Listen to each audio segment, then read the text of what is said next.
If you find a piece of wood outside, it doesn't mean it's just a firewood. It can be something quite useful. This will be a doorstopper, and you can easily make it. So, free wood and useful stuff.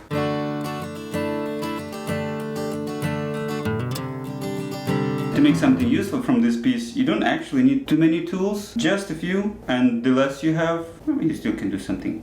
What do you do when you see a pile of cut trees on a street? If you're just looking at it as a pile of trash, you should really reconsider it as an opportunity to make something unique. It's not really hard to do. All you need is just a few tools like an axe, saw, and some knives. If you happen to have more tools, your opportunities to make things multiply, but even with a small set of tools, you say only hand tools, it's still possible to make really cool things. I may have accidentally collected quite a few hand tools, so I'm trying to make use of them whenever I can. For example, I picked up this huge saw at a garage sale for $5, and it's so cool and enjoyable to use. For the fun of it, I made a nicer handle, but even with the original handle it would work quite well. All saws may benefit a little bit from sharpening, which is honestly not that hard to do, but there's also so many saws available and many of them are still in good shape and ready to use right away, even though they're a little bit rusty. This saw is specifically designed to cut branches. In other words, it's a cross-cut greenwood saw with a huge teeth. I mean, like really huge teeth.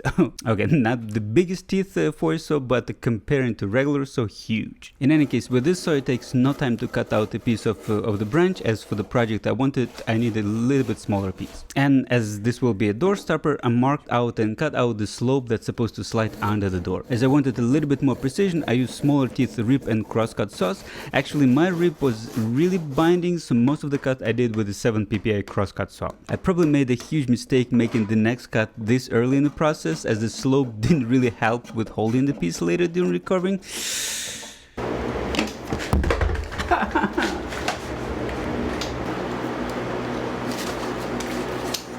Well, not really a deal breaker, but not as convenient as it could be. In any case, just this would make a functional door stopper, and you can make a few more from the rest of the branch. But who is looking for easy ways if you can make a handy door stopper? Literally quite handy. Though it will take a little bit of time and patience, but it's not really a super hard process. First of all, you need a rough layout. Sometimes I like to print out 2D projections and then transfer those to the wood. This gives you a most precise head start. For this project I attempted to do just by eye using my hand as a model.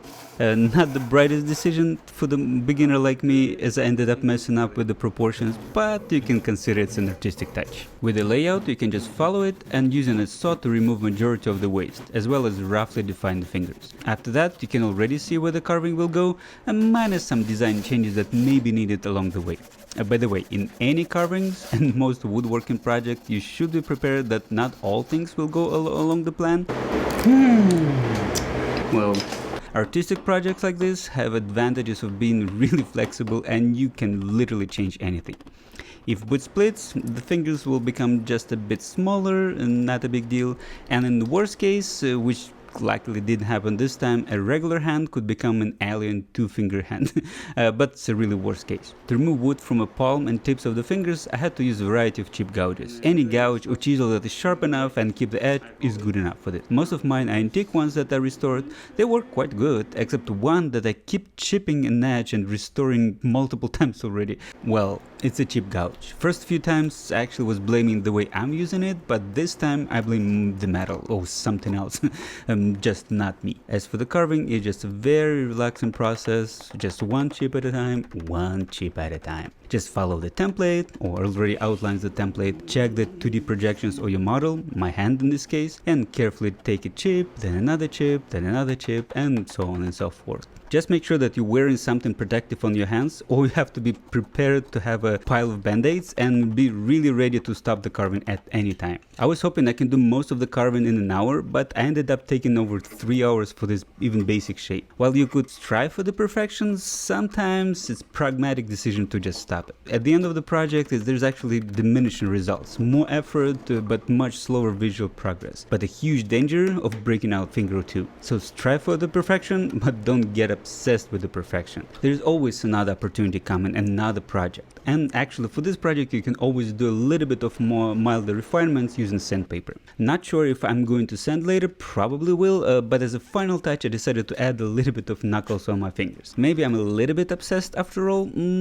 just too cool to have a little bit of a realistic detail. So what used to be a trash a few hours later is no longer trash, but a really functional and actually artistic piece. Don't be scared to start any carving project, just stop overthinking and just start carving. So I hope you got inspired to actually look at the piles of wood you see on the street in a completely different way, and if you see something next time, pick up a few.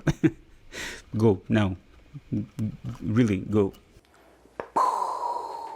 So now it's a pretty functional door stopper, so I can slide it anywhere. It will probably stop the door. But in any case, one of the lessons I learned in this project, so don't try to pick very complicated template. If you pick something very complicated, you can still do the project. It will just take a little bit more time than you may wanted to devote to the project. Even for the hands, there are so many different gestures that some easier to carve, some more harder to carve. I'm not gonna do anything more about this one. I'll probably do a little bit of refinements here and there, but as a functional piece, it's already a functional piece. So kind of the lessons learned, try to pick something that is up to your skills. So try first something very simple and then gradually increase complexity. Otherwise, you may kind of regret that you started a very complicated project because it will take forever. You may not have enough tools, you may not have correct tools, and it will be just frustrating project. But if you do something simple, then things are getting kind of handy. I hope you like this small tutorial video how to carve a handy door stopper. Don't forget to like the video and subscribe to my channel. So I really appreciate that. So bye and see you next time.